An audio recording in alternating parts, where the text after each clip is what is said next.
राज्य सरकार क्रीड़ा और युव सेवा विभाग पक्षर राज्यव्यापी कॉलेज मानक चली युव ओडिशा नवीन ओडिशा शीर्षक क्रीड़ा सांस्कृतिक और सामाजिक सचेतनता कार्यक्रम चली किरमिरा एसएमपी युक्त 2 कॉलेज छात्र छात्री को नहीं क्रीड़ा प्रबंध वक्तृता रंगोली नाच और गीत प्रतियोगिता अनुष्ठित होता।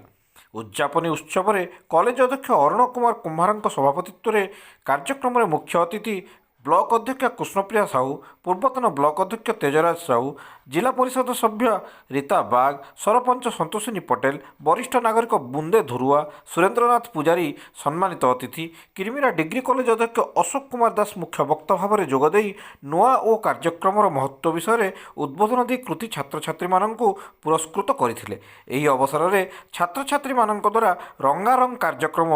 और जनाशुना मैजिक बाला सुनील कुमार पटेल म्यूजिक शो करथिले। अध्यापिका विशाखा सिंघानिया मंच परिचालना करथिबा बेले अध्यापक संजीव कुमार नायक धन्यवाद अर्पण करथिले।